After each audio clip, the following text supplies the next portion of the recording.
Hello everyone, RJ from Vidhya Communication Enhancer is back again. Today I have one more interesting story. The man who was afraid of closed doors. For years, Neil had reputation of being capable. That reputation terrified him, gave him familiar work and he performed well. Gave him something he had never done before and something changed. His mind immediately jumped to the end. What if I can't solve it? What if it takes too long? What if they realize I don't know enough? What if someone else could do this in an hour? Before he had properly understood the problem, he was already imagining himself feeling at it. Then he would look at people who seemed better than him.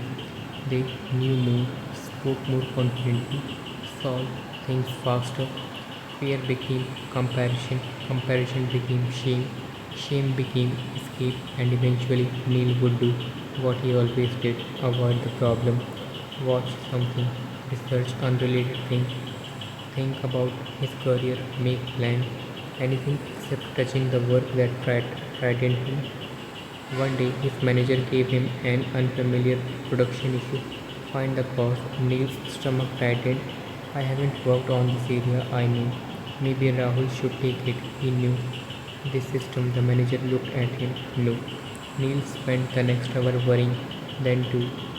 He read random documentation, opened several tabs, made no progress. Finally, his manager returned. What have you found? Nothing. What have you checked? Neil began explaining how complicated the system was. His manager interrupted.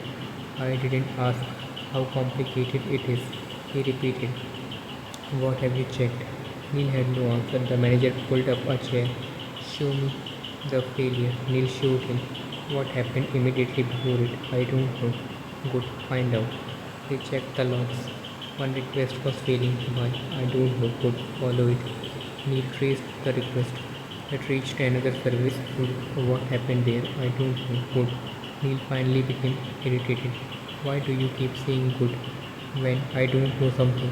His manager looked at him because I don't know is finally honest.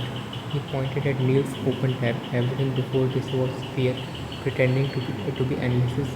Neil became silent. The manager continued. You have spent 2 hours asking whether you are capable of solving the whole problem. Reality never asks you that. It only asks you to inspect the next thing. Neil looked back to the logs. They continued. Request, service, database, one suspicious value. He tested it wrong. Fear returned. The manager said next. Another hypothesis wrong. Next. Another. Something changed. They followed it. There a configuration nobody had noticed. Neil stared at the screen. The issue was real, specific, understandable, fixable. Nothing like the monster that he had existed here in his head. 3 hours earlier, the manager stood up. Do you understand what nearly defeated you today? The problem? No. Then what? A problem you hadn't investigated yet. Neil said nothing. His manager walked toward the door, then stopped. And Rahul? Neil looked up. What about him? You spent half the morning imagining how quickly he would solve this. Yes, he couldn't solve it yesterday. Neil froze. He already tried. For 4 hours, Neil looked back at the screen. All morning he had compared his frightened beginning with an imaginary version of someone else's competency. The comparison had not contained fact. He had manufactured his own inferiority. That evening, Neil went home. The difficult course he had been avoiding sat on his desk. He opened it. Within 15 minutes, he encountered something he didn't understand. Fear arrived immediately. This is beyond you. Then comparison. Other engineer probably understand this easily. Then escape. What? Sorry. Watch something start properly tomorrow. His hand reached for the phone. Neil stopped. He recognized the sequence, fear, comparison, escape, 3 different voices, one destination, always from the work. He looked back at the page. For once, he did not answer fear. He interrogated the problem. What exactly Don't I understand? He found one term, he studied it, that revealed another concept, he followed it, then another, an hour passed. He had covered only 3 pages. The old me would have considered that failure. Tonight he noticed something else. These 3 pages no longer frightened him. They belonged to him now. The next day he returned, and the next. Over time, Neil developed a strange habit. Whenever something frightened him, he moved slightly closer to it, not recklessly, not confidently, investigatively. New project? What exactly is required? Career uncertainty? What does the role actually demand? Something better than him? Someone better than him? What specifically can they do that I cannot? Can that be learned? Failure? Where exactly did my reasoning break? A social weakness? What conversation am I avoiding? A personal flaw? What behavior keeps producing it? He stopped turning entire area of life into judgment about himself. He converted them into things that would be examined, and something unexpected happened. His confidence grew, not because he started believing, I can solve anything.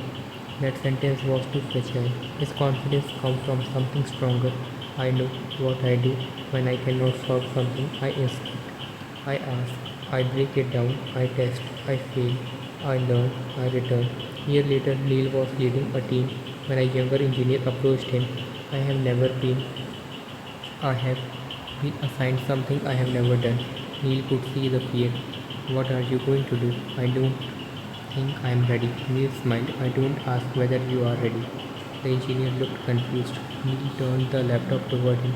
Show me the problem. They opened it. The engineer began describing everything that could go wrong. Neil stopped him, not the future.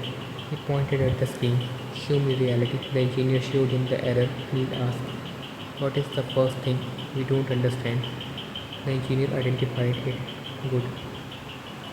Good. Neil smiled. Now we have something to go. Now we have somewhere to go. The engineer started investigating. Neil walked away. He had finally understood something that fear had hidden from him for years. The unknown looked infinite from outside. It became finite when you enter it, and from then on, whenever fear told him, don't take this challenge, you may not be capable, Neil answered, I don't need to be capable of whole thing here. I need to be capable of investigating the next unknown.